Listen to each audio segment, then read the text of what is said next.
Hey, welcome to Board Game Casual. Being that it's the end of the year, it's time once again for my top 10 new to me board games of 2024 list. Now, just a reminder here, these aren't necessarily games that came out this year, but games that I played for the first time in 2024. Also, just as a note, I'm not putting any expansions in this list. This year was a great year for games. I came into the year with a bunch of unopened board games on my shelf of shame that I was eager to get played, got a bunch of new games throughout the year, and was introduced to all sorts of new games by my friends. With that, here are my top 10 favorite board games that I played for the first time this year. Before we get into the list, today's video is brought to you by the good folks over at Harbor Loot. Harbor Loot is a company founded by passionate gamers that make awesome board game accessories like dice, premium dice trays, dice shaker cups, and more. You can check out all they have to offer at harborloot.com and save 5% on your entire order with coupon code BoardGameCasual. First, a quick honorable mention that just didn't quite make the list: Mystic Market. This is a fun, lightweight, economic game with a great table presence. The main feature is this gravity-fed ramp of colored vials that represent the ingredients you're using to make potions and spells. The ramp dictates the value of these ingredients as you buy and sell them. And it's really satisfying when you get to pull an ingredient from the ramp and place it on the top as all the other ingredients tumble down the ramp, adjusting the prices. This game is all about timing when you buy and when you sell your ingredients for maximum profits, and or driving the value down of the ingredients your opponents are holding. It's simple enough that I think you could teach it to kids who can do math, and it's a great little production that can often be found on sale for under $20. Kicking off the list at number 10 is Wingspan Asia. This is a really interesting one because it's both a complete standalone two-player game. However, it can also be used as an expansion to the Wingspan base game. I've never played it as an expansion, so Wingspan Asia makes the list on the merits of it as a two-player game. And I have to say, this is by far my favorite way to play Wingspan at two players. This game comes with everything you need to play: dice, tokens, cards, some player boards with new art on them, all in a slimmed down box. So no, you don't get the birdhouse dice tower in this one, but that's not necessarily needed to play. What it introduces, however, is an additional sideboard module that adds so much to the depth and strategy in this game. It really gives you some fun choices to make and gives you new ways to form a path to victory, especially compared to the base Wingspan, where it often felt like the laying egg strategy would always take over in the later rounds. Number 9 makes the list because of its utility, and that's Green Team Wins. You've heard me talk a lot about this game this year. It was one of the unopened games on my shelf of shame that I was looking forward to playing most coming into the year, and it got a ton of play. So here it is on my top 10 list for 2024. This has become my favorite light party game to play with non-gamers, and it's very good at that role. This is the perfect game to pull off the shelf when you have a bunch of relatives over where everyone can play no matter their age. You can teach in about 3 minutes, and it's loads of fun. It's basically replaced the Chameleon for these types of situations, since unlike the Chameleon, Green Team Wins has a simple but clever scoring system, which means it can actually conclude with a true winner. And unlike something like Deception Murder in Hong Kong, it doesn't put anyone uncomfortably on the spot to make an accusation, verbally defend themselves, or improv a lie. So I think Green Team Wins really appeals to some of the more introverted types as well. In each round, you'll flip over a card with either a fill-in-the-blank or multiple choice. For example, which is the best starburst color? Red, pink, or yellow? Everyone secretly writes their answers on their dry erase board and reveals simultaneously. Whoever answered with the majority joins the green team and scores points. The game can play up to 6, but the great thing about Green Team Wins is that if you want to play with more people, you can buy multiple copies of the game. Or if you want to do it on the cheap, you can even get some additional generic dry erase cards and markers off of Amazon. There's no limit to how many people can play. It's not the deepest, most strategic game out there, but it's a ton of fun and makes for fun conversation around the table. Coming in at number 8, Mille Fiori was a bit of an impulse buy during the Nerds Day sale back in 2023, which I finally got to the table this year, and I'm really glad to have this one in the collection. On the surface, it might look like a lot, but trust me, this game looks a lot more complicated than it really is. At its core, it's a card drafting and tile placement game.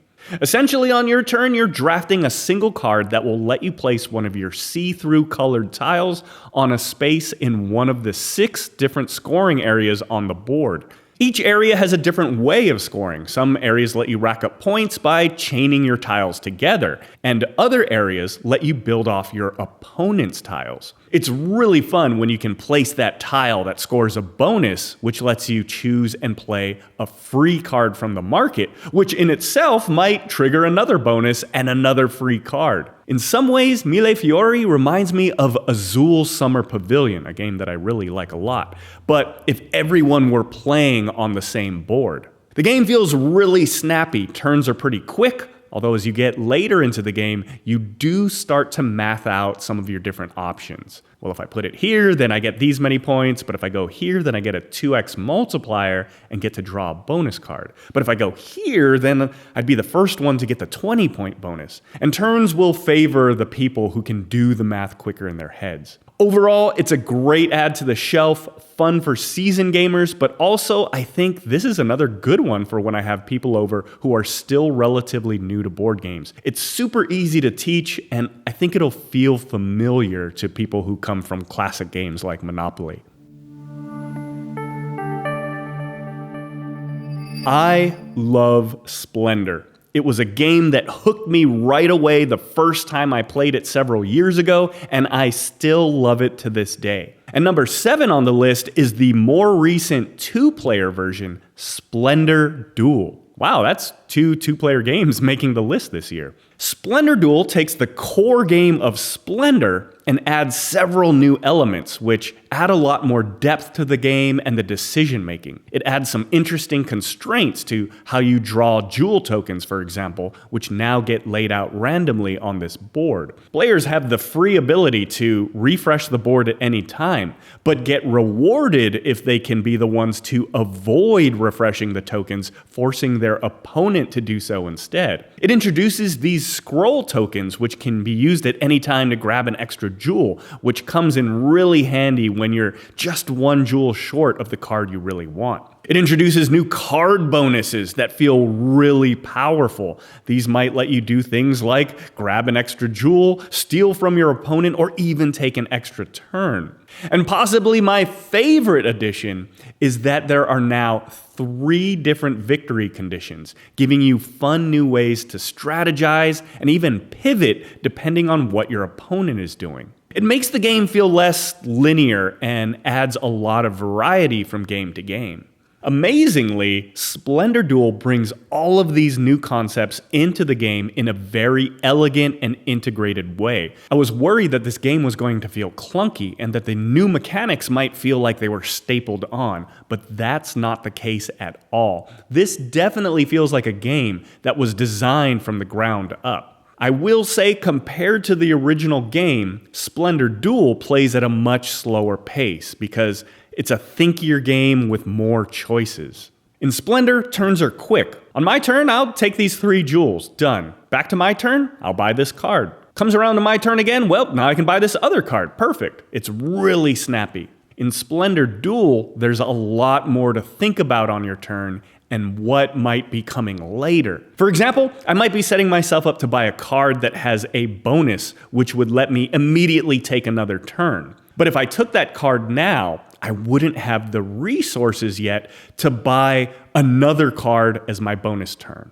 I could take some jewels from the supply as my bonus turn instead, but looking at the board, it's pretty depleted, so I wouldn't be able to grab 3, and maybe it's better to wait until after the board is refreshed. Oh, but if I use my scroll first to get an extra gem now, then that would give me enough to buy a different second card as my bonus action. Or should I save my scroll for later so that I can get the 2 cards I really want in one fell swoop? And don't get me wrong, these are really fun questions to think through and what adds so much dimension to Splendor Duel. But it certainly isn't as snappy as Splendor. Which to me means that there's definitely room for both of these games on your shelf. They even scaled the game down a bit to fit in a smaller size box, making it easier to travel with. Although personally, I like this game so much, I would have preferred full-size tokens and cards.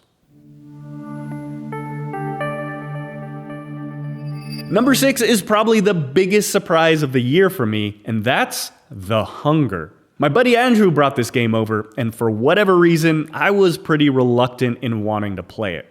I had never heard of it, the cover art did nothing for me, and it just didn't look all that appealing. So man, was I surprised at how much fun this game is. In this game, you're playing as vampires, leaving the castle at night to hunt humans, and then racing back before the sun comes up. In a lot of ways, The Hunger is similar to the game Clank. It's a deck builder combined with that push your luck of getting in and getting out in time, else you'll lose. I actually prefer The Hunger to Clank. To me, The Hunger is a lot less restrictive, giving you a lot more freedom than in Clank. In Clank, you're very limited in how much loot you can carry, maybe 2 or 3 things max, and I always feel like if you get stuck behind another player on the same path, you're hosed because they'll get to all the good loot before you can. In The Hunger, especially with the distance-based turn order, there's much more opportunity to get loot, no matter whether you're behind or in front. More importantly though,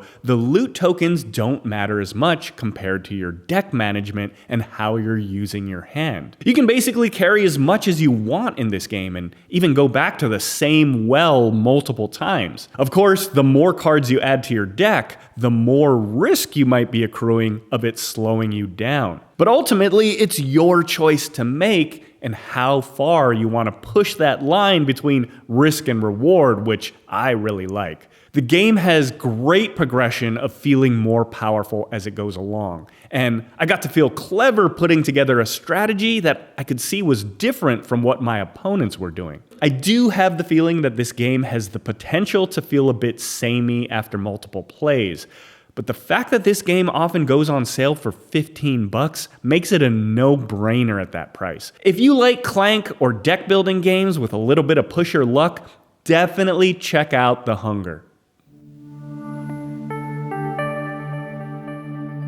We're going back to back with games that really surprised me here because number 5 is Robot Quest Arena. This is another game my buddy Andrew brought over that, man, I didn't think looked all that appealing, yet turned out to be so much fun. It's also another deck building game, so there's a definite through line here. Robot Quest Arena is a fun, snappy battle royale where you are moving around the board trying to either get to the bonus spots and or do damage to your opponents. When you do damage to an opponent, they lose health tokens, which you collect as victory points. One of the great things about this game is that there isn't player elimination, and instead, when a player loses all of their health tokens, they simply respawn on their next turn, kind of like a video game, and they fill up their health tokens from the supply. So it really keeps the game moving, and it never feels all that punishing when you get hit. When the supply runs out of health tokens, it triggers the end of the game, and whoever has the most victory points wins.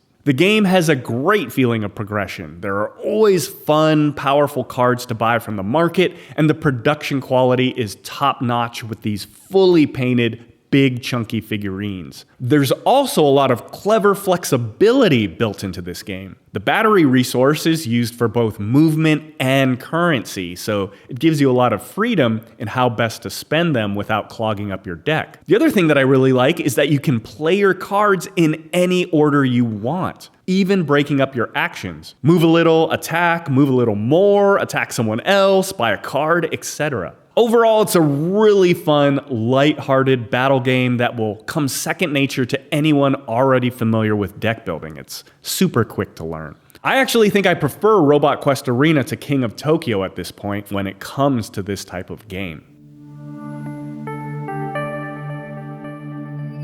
Now these next two games are really coming in hot, and honestly I keep flip-flopping on which to put at number 4 and which to put at number 3, so really they could be in any order. Here at number 4 is the game I was most eager to get to the table coming into the beginning of the year, Flamecraft. The more I play this game, the more I like it. Flamecraft is a fun little worker placement game for 1 to 5 players. On your turn, you'll typically visit a shop where you'll gain some resources, place cards, maybe take some bonus actions, and the shops get more powerful and more beneficial for the next visits as a result. Or you'll spend your resources to cast enchantments, giving you some big points. The production, even of the standard game here, is great. Made even better with these cheap metal dragon coins I found on Amazon. It has a great table presence with these fun, chunky wooden dragon meeples, a neoprene playmat, and high-quality cards and player boards. I especially love that they included player aids for each player. Even though I was a little turned off by the art at first, the whimsical Miyazaki-style artwork really won me over with some fun humor as well. You might hear me say this a lot, but this game has a great feeling of progression, with the shops getting more powerful each turn, and there's a decent-sized pool of premium shops that come out randomly as the game goes along, which helps add variety from game to game. It's full of fun choices, and it always feels like there are multiple good options to choose from. It feels really great when you can chain a few bonuses together or get a little engine running from turn to turn. Flamecraft is easy to teach, easy to learn, and plays at a pretty good pace. I think this is a great game to play with folks coming into the hobby, but still a game that's meaty enough for seasoned gamers to play as well. In fact, I just taught this game to some friends the other night who come from more of a classic board game background, Monopoly, Catan, etc., and they love this game. They also beat me. And number 3 on the list is Heat Pedal to the Metal. See what I did there? 2 hot games? Heat is an adrenaline-filled car racing game that really feels like a racing simulator. It's a hand management game with a little bit of controlled push your luck in it as well. The game itself is a ton of fun and includes a bunch of different tracks and modules that you have the options to mix in right in the box. But what's really impressive is how clever and intuitive the design is. Shifting gears will determine how many cards you play on your turn. The sum of those cards is equal to your speed and the number of spaces your car moves. You have the option to boost for a little more speed, but that will come at the expense of gaining more heat cards, which ultimately clog up your deck. Similarly, you need to be careful about going into turns too fast, as putting that much stress on the engine and the brakes will also gain you heat cards, or you might even spin out. So this game is all about finding the balance, knowing when to push a little harder to stay competitive, but also when to ease up and downshift, allowing you to drop heat cards and cool down a bit. It has some fun catch-up mechanics built in and slipstreaming bonuses you can take advantage of if you time it right, but they're not so overpowered that it ever feels random or unfair. This game will definitely punish you if you're not driving well. Heat Pedal to the Metal is a ton of fun, and I'm chomping at the bit to try this out in a big group of 6, where we can have the whole track full. If you like racing at all, you definitely owe it to yourself to check this game out. And even if you don't, but you like hand management games and efficiency puzzles, where you're thinking about what cards you've spent and what cards are still left in your deck, I really think you might like Heat Pedal to the Metal. Number 2 is possibly the best deal I have ever gotten on a board game, and I have a hard time imagining I'll ever get a better game for the money. Price aside, it's also just a really awesome game.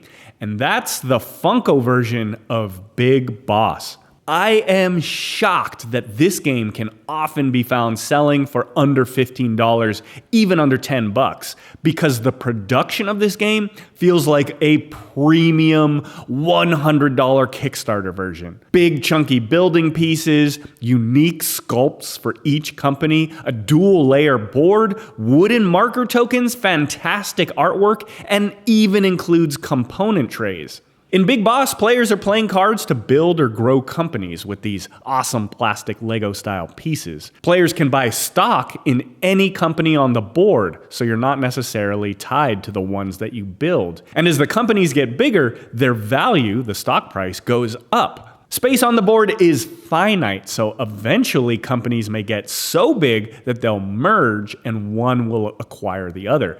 This means payouts for players who own stock in a company being acquired before it ultimately gets removed from the game, and a huge jump in the stock price of the company remaining. This game is so much fun. On your turn, you're basically choosing one of two actions: buy a card from the market or play a card from your hand. And yet it's full of these great crunchy decisions. It feels awesome when you play a card that helps skyrocket the value of a company you have stock in. Or alternatively, you might be holding on to a card defensively, preventing your opponents from growing a company before you can take advantage of the low stock price. And there's such a fun tension that builds when two companies are getting closer and closer, looking like they're about to merge. Big Boss is such a great game. My girlfriend and I immediately fell in love with it in our first game, and later when we introduced it to my buddy Andrew, he immediately ordered himself a copy.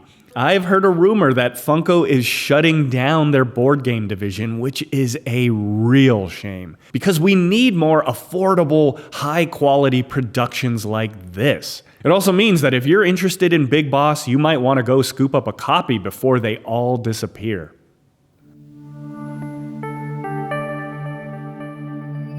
And finally, my number one new-to-me game of 2024 is Mosaic, A Story of Civilization. This is the biggest game in this list, the meatiest in terms of strategy and decision, and certainly the most complex. And yet, it's a game that's full of quick, snappy turns. Mosaic is a civilization building game, but elegantly condensed into a nice flowing game that plays in under 2 hours. The game is definitely a table hog. We had to pull some side tables out to have enough room for the player boards. And it's a bit of a slog to get through the instructions since there's a lot of different elements to cover. But that said, once you get through it, the rules themselves aren't all that complex, and the game is pretty intuitive. Everything on the table makes sense, and it's pretty easy to understand how everything relates to each other. As I mentioned, turns are quick. Essentially, on your turn, all you're going to do is pick one of 8 actions. That sounds like a lot, but each is simple and straightforward. So pick an action and boom, next turn. Pick another action, next turn, and so on and so on. It's really snappy. And every turn, there's always something fun or interesting to pick from. It never feels like you're stuck with a bad choice. In fact, the first time through, you might even go through the whole game basically not paying attention to a particular part of the board. Having all of these choices give you a lot of freedom to put together your own personal strategy, along with the freedom to pivot along the way. Mosaic is yet another game that has a really great feeling of progression. You can feel yourself advancing throughout the game, and there's a lot of opportunity to hone in on what type of advancement you want to focus on when. And combined with the quick turns, it allows you to feel really clever when you can take a few turns to build up to that really big move. I really like games that have variable end triggers as opposed to a set number of rounds. And I also really like games that have multiple end triggers, and Mosaic has both. The game ends when either the third Empire scoring card is revealed. Empire scoring cards are shuffled into the decks in a controlled, random way at the beginning of the game, or when 2 of the 3 types of bonus tiles have all been taken. Not only does this help make each game feel different from the other, but it allows players a little bit of control of whether to push the game along when they're ahead or maybe slow it down if there are still big moves they want to make. There's a deluxe version of Mosaic that looks really cool with 3D towns and city pieces, but I have the retail version and it's great. Overall, I think this game is fantastic. I highly recommend checking out Mosaic: A Story of Civilization, whether you're into Civ games or just games with a lot of great choices and quick turns. If you're on the fence because you're worried about getting through the rules and the setup like I was, trust me, it's not as bad as it seems, and it's well worth it. So there you have it, my top 10 new-to-me board games of 2024. What do you think? Have you played any of these games? I'd love to hear your thoughts down in the comments. And let me know what your favorite new-to-you board game is that you played this year. I'm always looking for great recommendations. Thank you so much for watching. Thank you for liking and subscribing. And I'll see you next time here on Board Game Casual.